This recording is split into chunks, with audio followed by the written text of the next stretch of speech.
On April 21, the Kazakh activists unfolded a banner saying, "You can't run away from the truth. I have a choice," along the Almaty marathon running road. The action organizers were detained under Article 488 of the Administrative Offences Code, breach of the laws of the Republic of Kazakhstan on the procedure for organizing and conducting of peaceful assemblies, meetings, processions, pickets and demonstrations, and later arrested for 15 days, which in the maximum period prescribed in the article.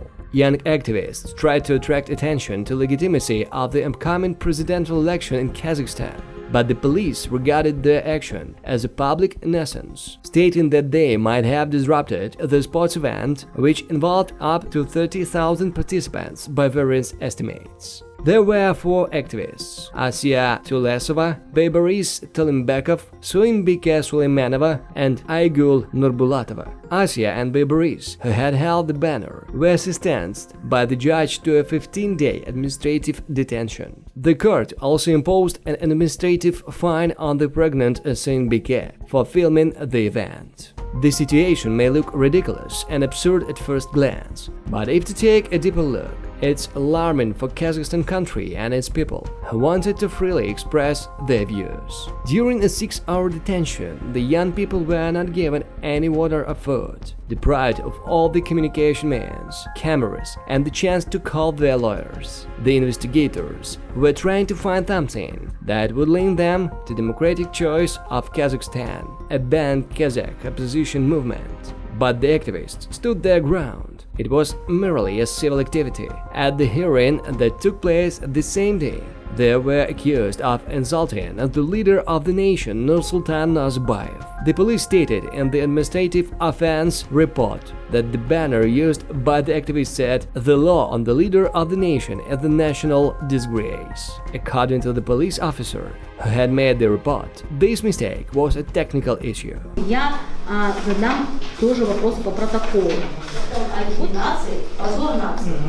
Вот это написано вот. Это техническая неполадка. Сразу заявляю ходатайство, чтобы мы обозрели и посмотрели все, что в этом материале есть, потому что пишется одно, предоставляется совершенно другое. While speaking in the court, Asya Tulesova explained that it was consciousness that driving her to participate in the action on the threshold of the snap presidential election set for June 9, as she believes that the country is in need of fair election, elective judiciary, and accountability of the executive authorities. The girl asked for the judges and prosecutors' rescue based on the lack of trust. Her request was denied. "I think that what's happening now is a crime, and it's not my crime against the government, but the government's crime against me as a citizen of the Republic of Kazakhstan in the view of our constitution that gives us freedoms such as the freedom of speech," stated Asya Tulesova in the court. Friends and concerned citizens gathered in the courtroom and in the street. They recently changed shame towards the prosecutor and the judge. Speaking of the latter, he deserves a special mention. The judge, Yurjan Aldabek, is a famous and controversial figure in Kazakhstan. All 4 cases are automatically assigned to the judges in Kazakhstan.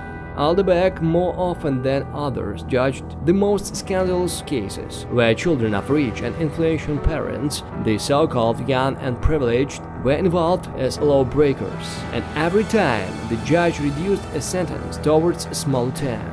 The infamous Kazakh troublemaker involved in a deadly car accident, Maksat Usenov, served 10 instead of 15 days requested by the prosecutor for drinking, smoking and making a scene on a plane. A day before that, Usenov served another 10 days for another violation. A grandson of the famous writer Nazar Roland was sentenced to only 7 days in detention for the wrong way driving in Almaty at night without car plate and filming his adventure. By contrast, this judge gave 3 days in prison to a popular Kazakh blogger Ayzan Bayzakova, who held a strip contest at a nightclub, instead of charging a fine as requested by her public prosecutor. Yurjan Aldabek also ruled to acquit a police officer accused of battery by the Kazakh social activists and blogger. This week's situation is yet another proof that the judicial authorities are accused of corruption, bribery, racket, lack of professionalism, serving the executive power interests, and total dependence on accordance with not without reason. In order to prove our point, in case if what was already shown is not enough for the viewers, let's look into the main law of the Republic of Kazakhstan, the Constitution. Article 14 of the country's constitution says that all are equal under the law and before the court, and further on. In Article 47, for example, it stated that the president shall not be liable for any actions made during the performance of his duties. The president shall only become liable in the event of treason against the state. This means that the president of Kazakhstan can go unpunished for committing any crime except high treason. The further we go, the more interesting it gets. The article on the immunity of the first president says that Almaty and his entire family are completely immune. Nazarbayev can't be held accountable for deeds committed during his presidency or after that. He can't be detained, arrested, or taken into custody, searched, interrogated, or put down searched.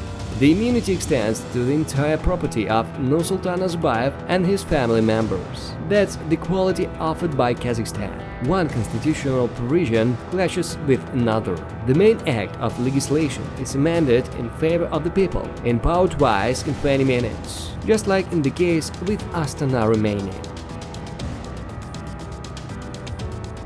Like and subscribe to our channel to be aware of what is happening in the world.